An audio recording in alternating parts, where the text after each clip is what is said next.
Hi guys, it's your little hungry ghost here, and today we're talking about the one thing that cured my shopaholism. I want to preface this video to say that I'm not your typical female shopaholic who was addicted to buying clothes, bags, and branded products. I was never interested in how classy or fancy others would see me if I sported or flashed the right things. I always knew who I was and I bought accordingly. Trends rarely got to me.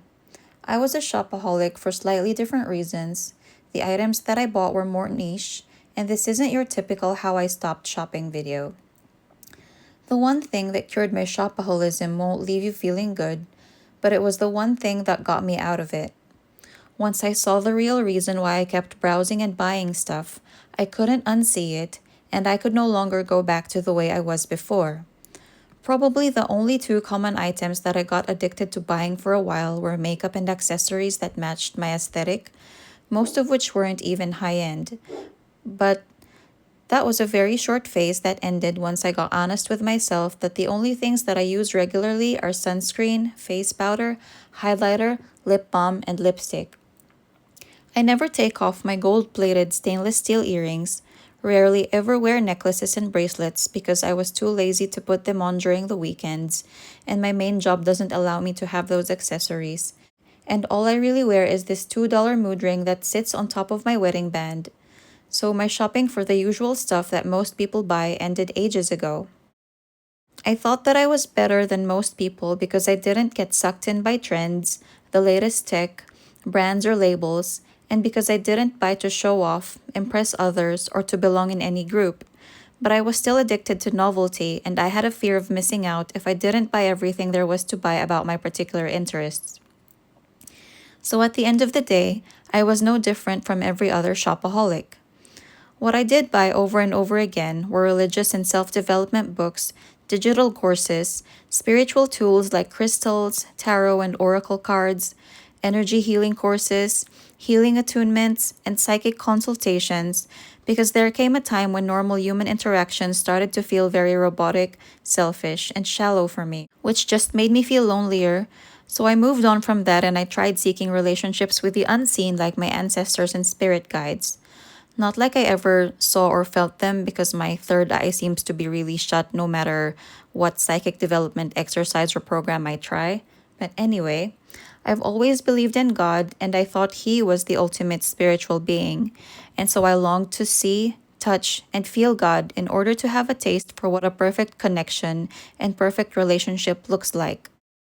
This need is what sent me down a spiritual consumption rabbit hole that lasted for 6 years and ended just a few months ago. From 2008 to 2017, I would buy violin learning and singing courses and books, which is a story for another time. But suffice it to say that adulthood, household maintenance, motherhood, one decade later, I've accepted that I wasn't passionate enough to work hard enough for music, even if I probably would have been popular had I kept at it and would have gained, as Jen said calls it, Riz. But that doesn't really matter to me, so I was happy to let that fade into the background.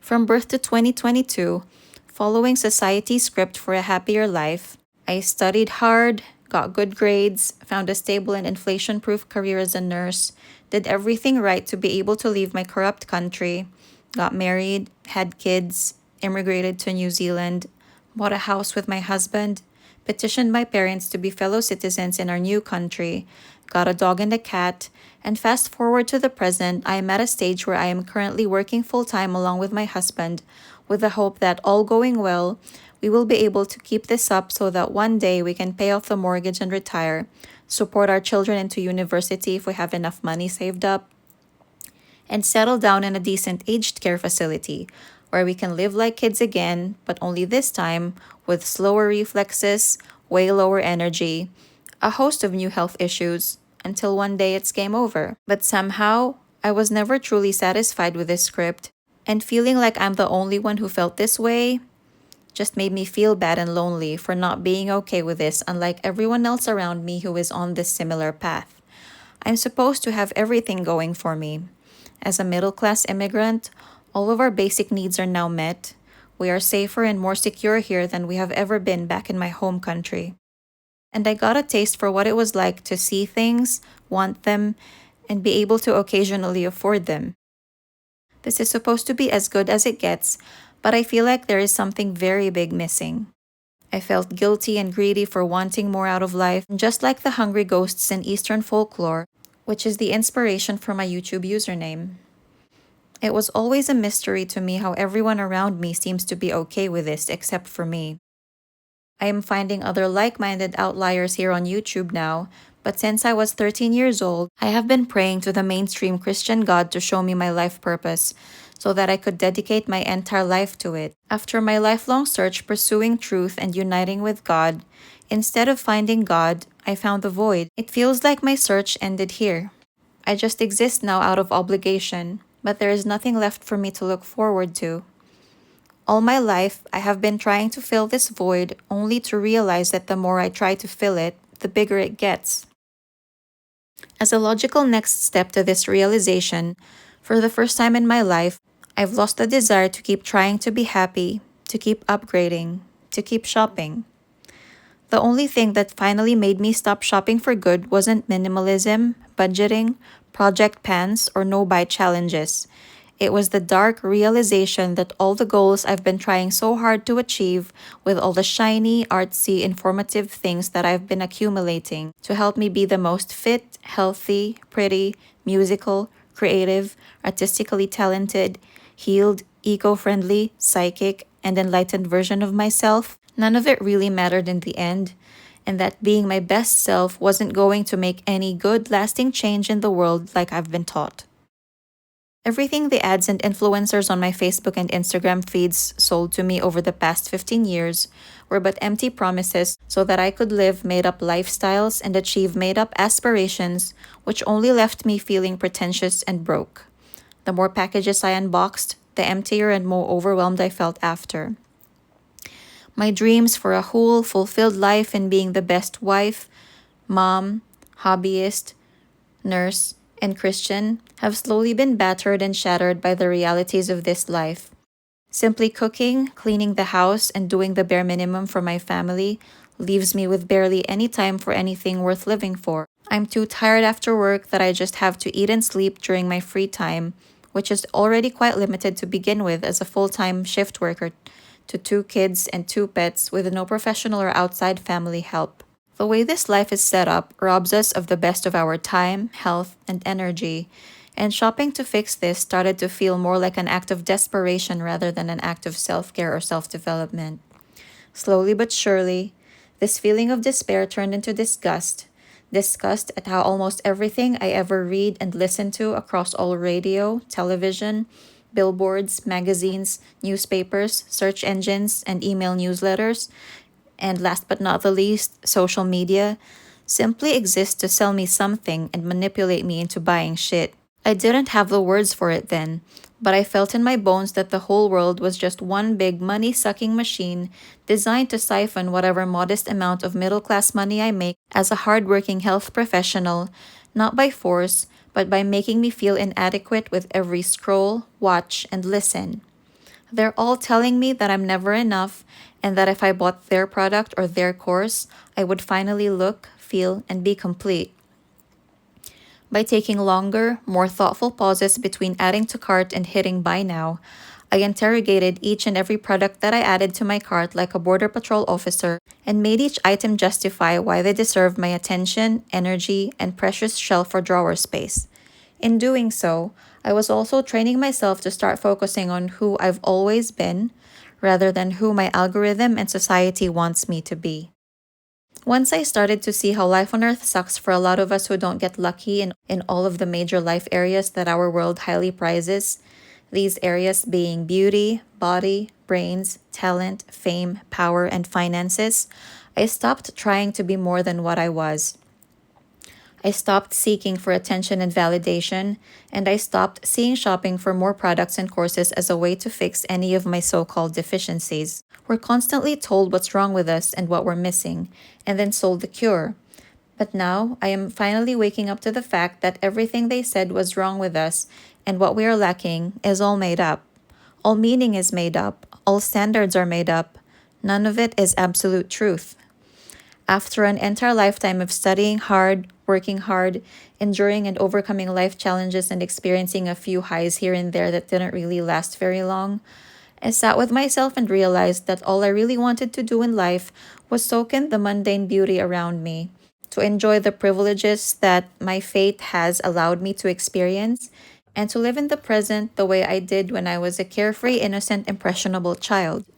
I wanted to be surrounded by beautiful things, enjoy a few meaningful relationships, help those in my circle of influence as much as possible without being taken advantage of, cause as little damage as possible to other humans, and then go away quietly and peacefully when it was my turn. I didn't want to keep hustling. I didn't want to keep competing. I didn't want to keep working full time only to live for a few days that went by too quickly. And to rinse and repeat this for the next 35 years until I could no longer be present to enjoy the little mundane things around me? No, thank you. Working hard stopped being worth it for me. Being my best self and finding my meaning and purpose by competing for attention and having to work and fight to be the best started to feel like one big joke and one rigged, pointless competition that I could never win anyway. I just wanted my simple joys to be seen and loved for who I truly was, without society, the system, and the government taking more from me than what they already have, taking the rest out of me after giving them the best of me. I just wanted to be left to myself, enjoying my simple joys, and to be seen and loved for who I truly was by the people around me. I wanted what I did to matter and outlive me, but I wasn't born in a position for that to happen, and the world will always fall into chaos no matter how hard I tried to make a difference. I could donate pennies to charity, but peace is temporary, while wars, crimes, and human conflict will always be present. And even if I were as perfect, powerful, charismatic, and popular as Jesus Christ, and got sacrificed on the cross to take away the sins of the world, the next generation of elites will be born and bred to perpetuate the broken system. Therefore, permanently ending all problems, especially when the root cause of it all is human corruption and greed, is near impossible. I thought that my ultimate dream would be simple and easy enough to achieve. But simple is barely the same as easy. This world doesn't run on the values that I hold dear. The very people who have the actual power to change and save the world don't want to turn it into the utopia that I fantasize of living in. Because the current system benefits them, of course. The rest of the world be damned. Except for the unrealistic and superficial wish of mine to look and feel as I did in my 20s forever, I am content enough with occasional dinners out with my family, drawing, painting, writing, junk journaling, strolling in reserves and public parks, gardening, and if that makes me boring, uninteresting, or unpopular, then so be it. I realized that save the need for replacement inks, paints, glue, and paper in order to make the things that I want to make, I don't need to spend so much money to lean into who I really am and what I'm really about. But moving on, a good day for me involves no cooking and cleaning, reading free library books, and watching travel documentaries for free from the comfort of our couch, writing my heart out, sticking sentimental junk onto my DIY journals, and painting the kind of world I'd rather exist in, or painting the demons in my head. Either way, there's nothing for all the stores and spiritual healing teachers in the world left to sell to me. Nothing on my current wish list except for enough money to pay off our mortgage, a safe, dependable new car, a full-time robot who does all my cooking and cleaning for me, and enough cash to be able to buy organic, healthy food for the rest of our lives will never be enough. And the novelty always fades. Again, I currently can't afford the things that I just mentioned anyway, so realizing this killed my desire for buying anything else going forward. Of course, my algorithm still continues to sell me stuff along the lines of my interests, but I've accepted this, that I'll always be made to feel that what I have now isn't enough. And after 2.5 decades of buying everything that I want, I've finally wisened up to the fact that just like drinking salt water to quench your thirst, anything else that I buy on top of the mountain of physical and digital stuff that I already own right now will never be enough. So just like the barking dogs or constant construction noise that goes on in your neighborhood, This feeling of discontent and all of those ads are all just background noise to me now that I conveniently ignore. My subconscious has finally gotten the message that it's better to just not buy anything anymore and simply use and enjoy what I already have. Everything that I have now only used to exist on my wish list in the past, and now that I have manifested it into my reality by buying it, it's time for me to use and enjoy the ones that I have now, to act out the fantasies that I had in my head when I was just adding it to my cart, and stop my endless search for the next best thing. In an economy like ours, I'd rather hang on to every dollar for as long as I can rather than spend it anyway. Because honestly, I already have enough, both for my real self and all of my past, present, and future fantasy selves. 2.5 decades of buying everything I ever wanted left me feeling empty in the end. I don't know if this correlates with how, after some of the richest people in the world get everything they could ever want, they still feel empty in the end, and a lot of them are depressed to the point where some of them even unalive themselves. I haven't figured out this mystery yet, and I won't unalive myself, which also can be a story for another day. But I sense a form of emptiness and discontentment once people get everything they thought they ever wanted. As soon as they realize that the feeling they imagined in pursuit of that thing isn't all that they thought it would be. This is why those at the very top continue to exploit the rest of us in an endless chase for eternal satisfaction and happiness, whereas my meager spending money ran out way sooner, and I reached the conclusion way faster, and that all the money and power in the world will not make me feel any happier even if I got more. Of all people, they have the ability to make our world better, but instead they keep this harmful system running at the expense of the environment and the rest of humanity outside of their privileged little bubble.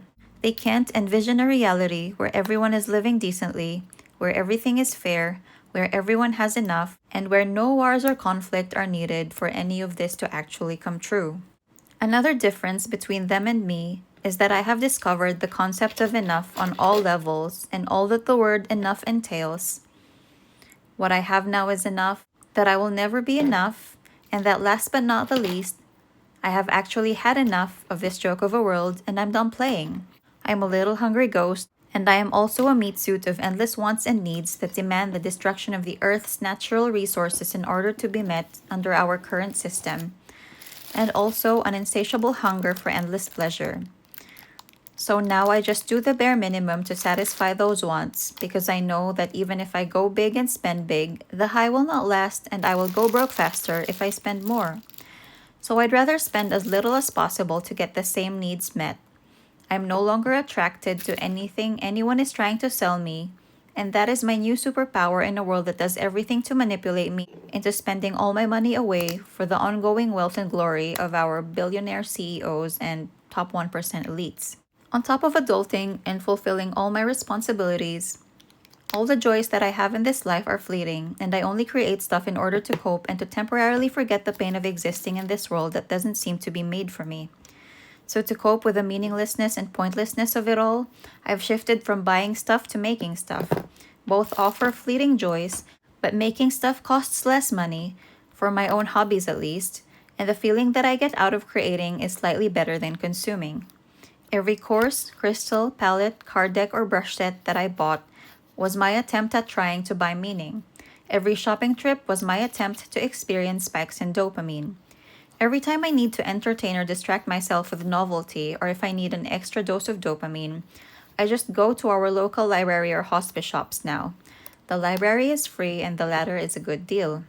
Nowadays, I get the same fix browsing those two places. Checking out borrowed books from the library and reading them guilt-free in the comfort of my own home feels the same as shopping, minus the money loss, buyer's remorse, and wastage in case I change my mind. When I have an actual need that can't be met by reusing, repairing, or borrowing, hitting our local hospice shops first almost always yields a bargain, supports my local community, and helps those in need each time I purchase. If the op shop doesn't have what I need, I go to Trade Me or Facebook Marketplace. Buying brand new is my last resort. It took being crushed under the mountain of physical and digital clutter and debt for me to realize the meaninglessness and randomness of it all, but I got there eventually. If there's one realization that truly ended my shopaholism, it's this. No material thing can ever fill the void created by an existential state or longing. For me, the best thing is to not exist in this world, but since I'm already here like the rest of you guys, I might as well try to enjoy what I can, create my own rules, and create my own inner world since I'm powerless to change the actual one. The more I don't do what they want, the better I feel. I stopped buying any of my wants because I stopped having any real wants that are up for sale. My ultimate want is permanent peace and permanent happiness for as long as we all live, but that seems to never be in stock. I stopped shopping out of spite for my nature as an aging, deteriorating being full of endless wants and desires that can never be truly fulfilled. It's such a curse, y'all.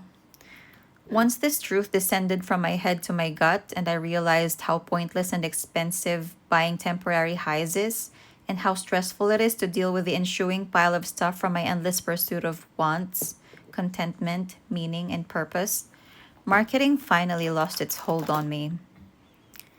If this resonated with you, let my no holds barred thoughts and silly pointless creations be your permission to double down on what makes you feel alive, assuming it's harmless, of course, even if it's made up, even if it's a cope. It just needs to bring you some sort of joy at best, or relief at worst, from this existence. If you've made it this far, I just want to say I see you and I feel you. I'm not sure what we came to learn and experience by being here, but hang in there. Thanks for listening and take good care.